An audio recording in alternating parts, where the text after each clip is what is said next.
वैसे जरूरी नहीं है, लेकिन वीडियो को लाइक या फिर डिसलाइक कर दिया करें। मूवी के स्टार्ट में हम 1963 में मेक्सिको को देखते हैं, जहां कुछ मजदूर खुदाई करके वहां से एक बॉक्स निकाल रहे थे। इसके बाद हमें एक वॉल दिखाई जाती है जिस पर काफी सारी बटरफ्लाईज बैठी हुई थी। नेक्स्ट सीन में हमें एक लड़की दिखाई जाती है जो कि अपने रूम में बैठी हुई थी, लेकिन तभी वो देखती है कि उसके रूम में किसी के पाँव के निशान बन रहे हैं, लेकिन वहाँ पर तो कोई भी नहीं होता। इसीलिए वो लड़की डर जाती है और रूम से बाहर आ जाती है। बाहर आकर वो वहाँ पर एक मिस्टीरियस बॉक्स देखती है। इसके बाद कोई उस लड़की को खींच कर ले जाता है। अब यहाँ पर उस लड़की को कौन लेकर गया था, ये हम आगे जानेंगे। इसके बाद हमें एक बिल्डिंग दिखाई जाती है जो कि दिखने में काफी डरावनी लग रही थी। ये वही बिल्डिंग होती है जहाँ पर वो लड़की रहती थी जो कि अभी गायब हुई थी। इसके बाद सीन शिफ्ट होकर एक लड़की पर आता है जिसका नाम एम्बर होता है। एम्बर चोरी छुट्टी से अभी अभी अमेरिका में आई थी, इसीलिए उसके पास उसकी आईडी नहीं होती। तब होटल वाला आईडी ना देने की वजह से उसे वहाँ से निकाल देता है। एम्बर एक कपड़े सिलाई करने वाली फैक्ट्री में काम करती है। वहीं पर एम्बर एक पोस्टर देखती है जिस पर लिखा हुआ था कि बहुत ही कम रेंट में हम आपको रूम देंगे और यहाँ पर सिर्फ गर्ल्स अलाउड हैं, यानी यहाँ पर सिर्फ लड़कियां रह सकती हैं। तब इस वजह से एम्बर काफी खुश हो जाती है, क्योंकि अब उसे और क्या चाहिए था।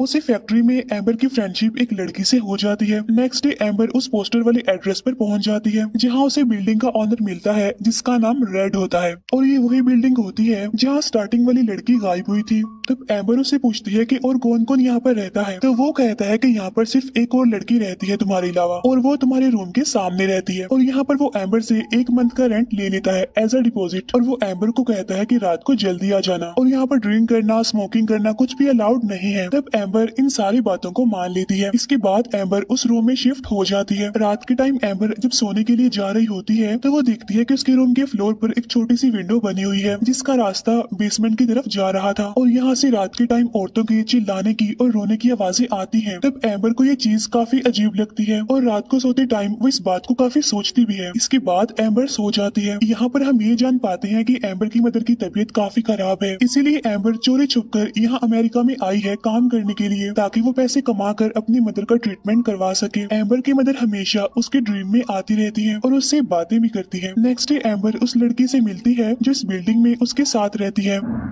यानी उसके सामने वाली लड़की। वो लड़की एम्बर को बताती है कि रेड एक बुरा आदमी है, उसे बच कर रहना। ये कहकर वो लड़की वहाँ से चली जाती है। अब उस लड़की ने ऐसा क्यों बोला होता है, एम्बर इस बात पर ज्यादा ध्यान नहीं देती और वो सीधा अपनी फैक्ट्री में चली जाती है। यहाँ पर एम्बर की फ्रेंड उसे बताती है कि अगर तुम आईडी बनवाना चाहती हो तो इस पर 3000 लगेंगे। तब एम्बर उसे कहती है कि 3000 क्यों, तुमने तो सिर्फ 1000 रूपए कहे थे। तब उसकी फ्रेंड उसे कहती है कि तुम अमेरिकन नहीं हो, इसीलिए इतने ही पैसे लगेंगे। इसके बाद एम्बर अपने एक अंकल के घर जाती है जहाँ पर उसके अंकल उसे कहते हैं कि अगली बार तुम अपनी आईडी लेकर आना और मैं तुम्हारी जॉब लगवा दूंगा। असल में एम्बर के अंकल को ये बात नहीं पता होती कि एम्बर के पास तो आईडी है ही नहीं, बल्कि वो तो ये समझ रही थी कि एम्बर के पास आईडी मौजूद है, इसीलिए वो उसकी जॉब लगवा सकते हैं। इसके बाद जब एम्बर अपने अंकल के घर से अपने होटल में पहुंचती है तो वहाँ उसे बेसमेंट से अजीब तरह की आवाजें सुनाई देने लगती हैं। तो इसीलिए चेक करने के लिए एम्बर वहाँ पर जाती है, तो तभी वहाँ पर रेड आ जाता है और वो एम्बर को कहता है कि बेसमेंट में जाना अलाउड नहीं है क्योंकि वो जगह प्राइवेट है। यहाँ पर एम्बर को एक रूम भी दिखता है जिसमें अजीब तरह की चीजें पड़ी हुई थी। तब एम्बर उन चीजों को देखकर कुछ सोचने लगती है। तब रेड डोर को बंद करते हुए कहता है कि ये रूम भी प्राइवेट है और इसके अंदर जाना भी मना है। अब ये वाला प्राइवेट रूम वही रूम होता है जिसमें बहुत सारी बटरफ्लाईज थी जो कि हम बहुत पहले देख चुके हैं। तब एम्बर रेड से अपने डिपॉजिट के पैसे वापस मांगती है क्योंकि वो ये जगह छोड़ना चाहती थी और कहती है कि जितने दिन मैं यहाँ पर रही हूँ उतने पैसे तुम काट लो और बाकी जितने बचते हैं वो मुझे दे दो। तब रेड उसे पैसे देने से साफ मना कर देता है और कहता है कि वो पैसे मुझसे खर्च हो गए हैं कहीं पर और फिलहाल के लिए मेरे पास कोई भी पैसे नहीं है। तब एम्बर रूम में जाकर उन पैसों को काउंट करने लगती है जो कि उसके पास होते हैं। तो वो देखती है कि उसके पास तो बहुत थोड़े से पैसे हैं क्योंकि उसे आईडी भी तो बनवानी है।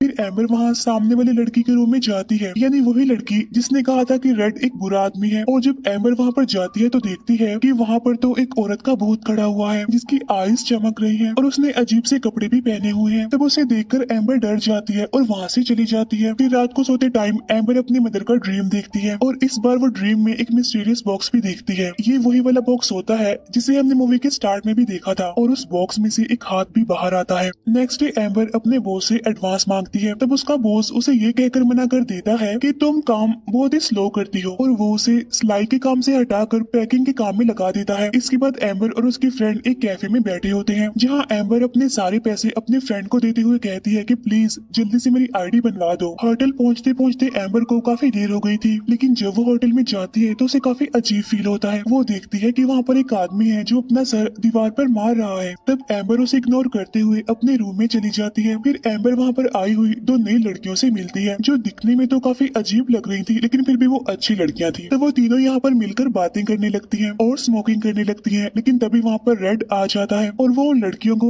वहाँ से भगा देता है। यहाँ पर एम्बर रेड से पूछती है कि तुमने तो मुझे कहा था कि यहाँ पर कोई भी बॉय अलाउड नहीं है, तो फिर वो आदमी कौन है जो नीचे अपना सर दीवार में मार रहा है। तब रेड कहता है कि वो मेरा भाई है जो थोड़ा पागल सा है। उसी रात एम्बर चुपके से उस प्राइवेट रूम में चली जाती है, जहाँ उसे अजीब तरह की चीजें देखने को मिलती हैं, जिन्हें देखकर वो काफी हैरान हो जाती है, जैसे कि किसी को टॉर्चर करने की, किसी को मारने के तरीके, भूतों और ब्लैक मैजिक से रिलेटेड चीजें, और वो चीजें जो पुराने जमाने में खुदाई करते टाइम मिलती थी। नेक्स्ट डे एम्बर अपनी फ्रेंड को कॉल करती है, लेकिन एम्बर की फ्रेंड उसकी कॉल पिक नहीं कर रही थी। फिर एम्बर फैक्ट्री जाकर अपने बॉस से अपनी फ्रेंड के बारे में पूछती है। तब उसका बॉस उसे कहता है कि वो तो जॉब छोड़कर चली गई है। तब यहाँ पर एम्बर समझ चुकी थी कि उसकी फ्रेंड ने उसे धोखा दिया है, वो उसके सारे पैसे लेकर भाग गई है। इसके बाद जब एम्बर वापस से अपने होटल आती है तो उसे फिर से औरतों के रोने और चिल्लाने की आवाजें सुनाई देती हैं। तब एम्बर को कुछ भी समझ नहीं आता कि आखिर यहाँ पर चल क्या रहा है। इसके बाद एम्बर रेड से पूछने जाती है कि वो लड़की कहाँ गई जो सामने वाले रूम में रहती थी। तब रेड कहता है कि वो तो कब से चली गई। इसके बाद एम्बर अपने रूम में चली जाती है और यहाँ पर उसे काफी अजीब लग रहा था। इसके बाद एम्बर वहाँ पर एक काफी अजीब चीज देखती है। वो वहाँ पर एक लड़की और एक औरत को देखती है, जो कि दोनों ही असल में सोल्स होती है, और वो जो लड़की होती है वो एम्बर से हेल्प मांग रही होती है, प्लीज हेल्प मी। तब एम्बर सोचती है कि मैं क्या करूँ इस लड़की की हेल्प करने के लिए, लेकिन तभी कोई अचानक से उस लड़की को खींचकर ले जाता है। तब ये देखकर एम्बर समझ जाती है कि यहाँ पर सोल्स रहती हैं, और उसे बिल्कुल ठीक लगता है क्योंकि ये जगह हॉन्टेड थी। इन बातों की वजह से एम्बर काफी डर जाती है, इसीलिए वो अपना सामान पैक करके रेड से अपने डिपॉजिट के पैसे लेने जाती है। तो वहाँ पर रेड तो उसे नहीं मिलता, लेकिन उसका वही पागल भाई मिल जाता है। तो वो एम्बर को कहता है कि यहाँ पर रेड नहीं है। इसके बाद एम्बर अपना सारा सामान लेकर दूसरे होटल में जाती है, लेकिन अब क्योंकि उसके पास कोई भी पैसे नहीं होते इसीलिए उसे रूम भी नहीं मिलता। इसके बाद एम्बर रेड को कॉल करती है और उसे कहती है प्लीज मुझे मेरे पैसे दे दो, मुझे पैसों की बहुत जरूरत है। एम्बर एक कैफे में होती है और तभी वहाँ पर रेड भी आ जाता है, और वो एम्बर को थोड़े से पैसे दे देता है और कहता है कि बाकी पैसे मैं तुम्हें होटल जाकर दूंगा क्योंकि बाकी पैसे वहाँ पर पड़े हुए हैं। इसके बाद वो एम्बर को लेकर वापिस से उसी हॉन्टेड होटल में आ जाता है और कहता है कि तुम्हारे बाकी के पैसे रूम में है, जाकर ले लो। लेकिन जब एम्बर रूम में जाती है और पैसे ढूंढती है तो उसे वहाँ पर कुछ भी नहीं मिलता, और तभी पीछे से वहाँ पर रेड आ जाता है और वो जबरदस्ती एम्बर को वाइन पिलाने की कोशिश करता है। तब एम्बर उसे ऐसा करने से मना कर देती है और इतनी ही देर में वहाँ पर रेड का भाई भी आ जाता है और वो जबरदस्ती एम्बर को वाइन पिला देता है, साथ साथ वो उसे मारता भी है। अब यहाँ पर कुछ भी समझ नहीं आती कि आखिर वो दोनों भाई उसके साथ ऐसा क्यों कर रहे हैं। एम्बर इस सारे सिचुएशन की वजह से काफी डर जाती है और उसे कुछ भी समझ नहीं आता। अब यहाँ पर वो जो दो नई लड़कियां आई थी वो भी डरने लगती हैं, इसीलिए वो भी एम्बर के रूम में सो जाती हैं। जब ये तीनों सो रही होती हैं और यहाँ पर एम्बर को काफी अजीब तरह के नाइटमेयर्स आने लगते हैं। इसके बाद वो तीनों लड़कियां ही जाग जाती हैं। वो लड़कियां एम्बर को बताती हैं कि हमें हमारे ड्रीम्स में मिस्टीरियस सा बॉक्स नजर आता है। तब यहाँ पर एम्बर कहती है कि हाँ मेरे ड्रीम में भी वो बॉक्स आता है। तो वो लड़कियां कहती हैं कि हमारे ड्रीम में हमारा भाई भी आता है जिसकी हालत काफी खराब होती है। यहाँ पर एम्बर कहती है कि मेरे ड्रीम्स में मेरी मदर आती है जो कि काफी बीमार है। अब यहाँ पर हम ये जान पाते हैं कि उन सारों के ड्रीम्स आपस में कनेक्ट हैं और जो कुछ भी है वो उस मिस्टीरियस बॉक्स से रिलेटेड है। यहाँ पर ये बात भी कंफर्म हो जाती है कि मूवी के स्टार्ट में जो लड़की गायब हुई थी वो भी उस बॉक्स की वजह से ही गायब हुई थी, और वही बॉक्स इन तीनों लड़कियों के ड्रीम्स में भी आ रहा है। इसीलिए जो भी प्रॉब्लम है उस बॉक्स में ही है। और तभी उस होटल के बाहर एम्बर के अंकल भी आ जाते हैं। तब रेड कहता है कि यहाँ पर कोई भी एम्बर नहीं रहती। तब एम्बर के अंकल कहते हैं कि नहीं वो यहीं पर ही रहती है, मुझे पता है क्योंकि उसने मुझे यहीं कहीं एड्रेस दिया था। इसीलिए वो रेड को धक्का देकर होटल के अंदर आ जाते हैं। अंदर जाकर वो एम्बर के रूम का दरवाजा खोलने की कोशिश करते हैं, लेकिन तभी पीछे से रेड का भाई आकर उन पर अटैक कर देता है और वो उन्हें तब तक मारता रहता है जब तक वो जान से नहीं मर जाते। इसके बाद वो उन तीनों लड़कियों को एक रूम में लेकर जाते हैं जहाँ पर बहुत सारी लड़कियों की डेड बॉडीज पड़ी हुई थी और उन्होंने अजीब तरह के कपड़े पहने हुए हैं, और ये वही कपड़े होते हैं जो उन भूतों ने भी पहने हुए थे जो कि एम्बर को नजर आई थी। वो उन तीनों को भी वही कपड़े पहना देते हैं। इसके बाद रेड उसकी बॉडी पर कुछ लगाता है तो वो उसे खुद को आजाद करने के लिए कहती है, तब रेड उसे आजाद करने से मना कर देता है और कहता है कि मैं ऐसा नहीं कर सकता, मेरा भाई उस बॉक्स की वजह से ये सब कुछ करता है। पहले मेरे फादर ये सब कुछ करते थे और अब मेरा भाई ये करता है। उसने हमारी मदर के साथ भी ऐसा किया था और अब तुम्हारे साथ भी सेम वैसा ही होने वाला है। इसके बाद रेड का भाई एम्बर को उठाकर बेसमेंट में लेकर जाता है। रास्ते में जाते जाते एम्बर को बहुत सारी सॉल्स दिखती हैं और उन्होंने भी सेम वैसे ही कपड़े पहने हुए थे, साथ साथ उनकी आंखें भी चमक रही थी। अब यहाँ पर हम ये जान पाते हैं कि जो लड़कियां यहाँ पर भूत बनी हुई हैं,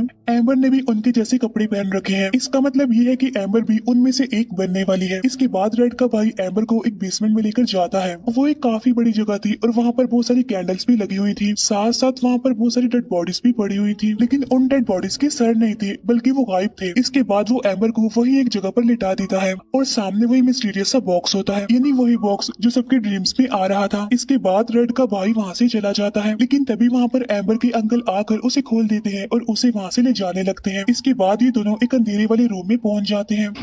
इसके बाद एम्बर को दिखाई देता है कि वो अपनी मदर के साथ है। अब यहाँ पर सवाल ये उठता है कि एम्बर के अंकल तो मर चुके थे, तो फिर उसे बचाने कौन आया था? असल में कोई भी एम्बर को बचाने नहीं आया था, बल्कि सिर्फ एम्बर ऐसा सोच रही थी। और यहाँ पर एम्बर अपनी इमेजिनेशंस में अपनी मदर के साथ है, लेकिन रियलिटी में वो अभी भी उसी जगह पर उसी बेसमेंट में लेटी हुई है। लेकिन तभी उस बॉक्स में से एक काफी अजीब सा क्रिएचर बाहर निकलता है और वो एम्बर की तरफ बढ़ रहा होता है। यहाँ ड्रीम्स में एम्बर देखती है कि उसने पिलो से अपनी मदर का मुंह दबाकर उन्हें मार दिया है, और जब रियलिटी में एम्बर डरकर उठती है तो वो क्रिएचर भी यहाँ से गायब होता है। फिर एम्बर यहाँ से उठकर उसी प्राइवेट रूम में जाती है। वहाँ पर बहुत सारे हथियार थे और उन्हीं में से एम्बर एक हथियार उठा लेती है। इसके बाद वो दोनों भाइयों के पास जाती है, जहाँ सबसे पहले वो रेड को मारती है। अब क्योंकि वो हथियार रेड की टांग पर लगा था, इसीलिए वो इंजर्ड होकर नीचे गिर जाता है। रेड का भाई भी वहीं पर होता है, जो कि दूसरी लड़की को तैयार कर रहा था बेसमेंट में ले जाने के लिए। तब एम्बर उसे भी मारती है, लेकिन वो एम्बर को नीचे गिराकर उसका पैर तोड़ देता है। और जब दूसरी लड़की वहाँ से भागने की कोशिश करती है, तब रेड का भाई उसे पकड़कर उसे बालकनी से नीचे फेंक देता है, जिसकी वजह से उसकी मौत हो जाती है। इसके बाद रेड का भाई एम्बर को खींचकर बाहर लाता है और वो एम्बर का गला दबाने लगता है। अब यहाँ पर एम्बर के हाथ में कांच का एक टुकड़ा होता है, जिसे वो उसके गले में मार देती है, जिसकी वजह से रेड का भाई इंजर्ड होकर वहीं पर गिर जाता है। फिर एम्बर उस हथियार से उस पर काफी बार वार करती है और उसे इतना मारती है कि वो जान से मर जाता है। इसके बाद वो रेड को लेकर बेसमेंट में आती है और उसे वहीं पर लिटा देती है। और तभी हम देखते हैं कि इस बॉक्स में से वही अजीब सा क्रिएचर बाहर आ जाता है और वो रेड के सर को अपनी बॉडी में घुसा लेता है, यानी उसका सर ही धड़ से अलग कर देता है। इसके बाद एम्बर वहाँ से बाहर चली जाती है। एम्बर बाहर आती है तो देखती है कि उसका पाँव जो टूटा हुआ था वो बिल्कुल ठीक हो गया है और उसके जो चोट के निशान थे वो भी अब हील हो रहे थे, और यहाँ पर उसकी आइस का कलर भी हमें चेंज होता हुआ दिखाई देता है। अब यहाँ पर मैं आपको कुछ इंपॉर्टेंट पॉइंट्स बता देती हूँ। असल में ये बॉक्स वही बॉक्स होता है जो मूवी के स्टार्ट में यानी 1963 में खोद कर निकाला गया था, और ये बॉक्स रेड के फादर को मिला था। उस बॉक्स के अंदर असल में एक भूत था जिसने रेड के फादर की बॉडी पर कब्जा कर लिया था। यहाँ पर रेड के फादर ने वो सारी चीजें की जो उस क्रिएचर ने उनको करने को कही, और उनके बाद रेड के भाई ने वो सब कुछ किया, क्योंकि अब उस भूत ने रेड के भाई पर कब्जा कर लिया था। अब क्योंकि वो भी मर चुका है, इसीलिए अब उस भूत ने एम्बर पर कब्जा कर लिया है। अब यहाँ पर वो क्रिएचर सब कुछ एम्बर से करवाएगा, जिसे लोगों को मरवाना और ऐसे उल्टे सीधे काम, और इसी के साथ ही मूवी यहीं पर एंड हो जाती है।